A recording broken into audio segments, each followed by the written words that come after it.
Tá bom. Então, só me diz aí teu nome todo, por favor. Dino Cássio Passos Lima. Dino, você trabalha onde? Professor de informática no CAP, né? Centro de Apoio Pedagógico ao Deficiente Visual. Formação de origem e história. Dino, eu queria que você falasse então um pouco sobre como é que você vê essa relação tecnologias assistivas e jogos na área de deficiência visual. Dos jogos que eu tenho conhecimento e sei que tem cegos até fora daqui da Bahia que fazem jogos para cegos. Esses, por serem cegos, de maneira geral, fazem pensando em si mesmo, na sua necessidade, e sendo já cego. Me parece que é um pouco mais, é uma ideia mais aproximada daquilo. Quanto aos outros jogos de que são feitos, eu confesso não conhecer.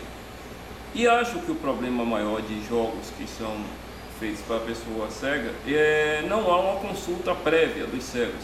Ou se há uma consulta mínima, você pega um grupo reduzido de 2, 3 pessoas e a partir da impressão, sei que é complicado, mas a partir daquela impressão de 2 ou 3 você acaba montando um jogo. E no caso do DOSVox, por exemplo, a maioria dos jogos, que o DOSVox é um programa feito aqui no Brasil, a maioria dos jogos que tem no DOSVox, eles são mais jogos de... Eu entendo que eles são mais jogos educativos do que jogos para diversão necessariamente. E os que tem para diversão é mais para criança. Me parece que falta a ideia de jogos para adultos. Você pode exemplificar algum jogo do DOSVox, por exemplo? Tem um jogo de tabuada, que ele é um jogo bem educativo, assim, acho que para instruir crianças ele é bem interessante. Tem um jogo da forca, porque esse jogo da forca, é claro que é um jogo também que os adultos, porventura até jogam isso, mas de maneira geral, ele também é um jogo que requer apenas você fazer um treinamento de teclado e adivinhar palavras e tal. Tem um jogo de palitinho, tem alguns assim. E tem outros que são... Eles tentam fazer uma espécie de jogos que está muito na moda, que tem fases, que você trabalha não necessariamente com um tempo determinado, mas é mais para criança, assim. Não me parece que para adulto não tem esses jogos dentro do DOSVox. E os outros jogos são desenvolvidos, geralmente você tem que ter a habilidade dos JAWS para você jogar. Se você não souber esse leitor de tela, você acaba não jogando.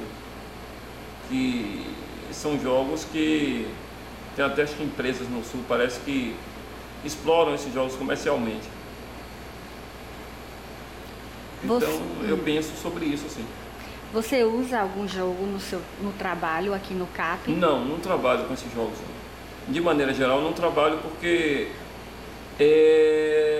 eu entendo que às vezes eu trabalho muito aqui, a demanda aqui do CAP, eu tenho muito adulto. Então fica até entediante para você trabalhar esse negócio com adulto. Porque até às vezes é uma pessoa que não é voltada para jogo, porque também tem isso. Tem cegos, como igual a todo mundo. Aí vale a regra, vale para todo mundo, que é voltado para jogo. Tem pessoas que gostam de jogo. Jogos eletrônicos de maneira geral, qualquer outro tipo de jogo.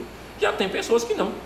E a maioria dos adultos que eu trabalho aqui são pessoas, às vezes dona de casa, ou pessoas que perderam a visão adulta, e que às vezes mal tem relação com o computador, então consequentemente não tem relação com jogos assim, eletrônicos, e às vezes se sente muito entediado, até também devido ao tempo aqui, então o tempo é pequeno para trabalhar, então requer mais assim, a insistência no conteúdo, ainda que eu diga que existe, que eu mostre, mas em geral as pessoas não se veem voltadas para esses, pelo menos aqui, não percebo essa demanda voltada para jogo.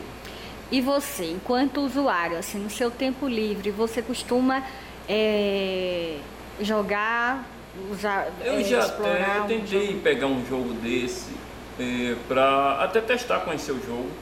De maneira geral, eu quase não jogo. Eu uso o meu tempo livre mais para fazer outras coisas na internet, mas não jogar. Eu já até joguei, existia um jogo aí, acho que... Eu não sei nem onde foi um desses sites para cegos que eu baixei, que eram uns carrinhos que você ficava jogando, que ele vai dando orientação e você joga. É um jogo textual? Hein? É textual só, né? Você tem o barulho do carro e você segue com as setas direcionais. E vai uma voz lhe guiando, digamos assim. É um jogo basicamente assim. Então ele tem umas pistas que você escolhe. É como se fosse nos games antigos, parecido com aquele Enduro antigo. Nos games mais antigos, que hoje já deve ter outros nomes, outras modalidades de jogo. É uma espécie de corrida em pista, tanto você tem uma corrida comum, quanto você tem um treinamento nas pistas de corrida. Digamos assim, é um jogo relativamente interessante. Agora, quando você passa a jogar, por exemplo, 10 minutos, 20, 30, com aquela voz te guiando o tempo todo, aquilo, pelo menos para mim, começa a se tornar cansativo, né? Porque além do barulhinho do carro, ainda tem um barulhinho da voz. Então, eu acabo não... Tem um outro também, que uma vez eu peguei, acho que chama Leste Cruzado. É um jogo é uma espécie de aventura. É um jogo até do ponto de vista moderno, que a pessoa entra na floresta e vai recebendo as orientações e vai andando também com as setas direcionais no enter. Ele é um jogo até... a ideia do jogo é até uma ideia moderna de jogo, como se tem agora, tipo... aqueles jogos de aventura, tipo uma espécie de... como se fosse um Harry Potter, coisa parecida assim. Mas não é bem isso. Mas é um jogo dentro da floresta, que você vai pegando coisas e vai galgando objetivos e é como se tivesse fases dentro dele. Bom, é um jogo relativamente interessante, mas como você fica ouvindo muita orientação, muita coisa, você acaba, pelo menos eu, acabo cansando com esse negócio. Aí eu não sou... Eu já peguei para testar e até para conhecer também. E você tem alguma sugestão? Gostaria de, assim, considerar alguma coisa em relação ao que você almejaria nessa área? Que sugestão você daria para tornar essa relação mais agradável, mais eficaz entre os jogos e a área da deficiência visual? Não, quem tivesse a ideia, o interesse em programar esses jogos, ou em criar esses jogos, melhor dizendo, que ouvisse mais o deficiente visual e testasse sobretudo mais o jogo antes de dar ele uma versão final para um maior grupo de pessoas, porque eu acho que o resultado seria mais satisfatório, assim, que a pessoa, a partir do momento que ela testasse mais, pegasse um universo maior, porque, por exemplo, tem jovens deficientes visuais. Você pode pegar um grupo seleto de jovens e testar, que são pessoas que são até mais voltadas para jogos, né? Do que necessariamente os adultos, mas isso é a regra para todo mundo, né? Me parece. Então, basicamente, que essas pessoas ouvissem mais a pessoa com deficiência. E não criassem necessariamente um jogo a partir do universo dela, e sim do universo da pessoa cega. Então, eu penso que esse talvez seria... É claro que, evidentemente, uma criação de um jogo não vai agradar a todos os deficientes, que é um jogo como para todo mundo. A regra funciona, eu penso que funciona dessa maneira. Ok.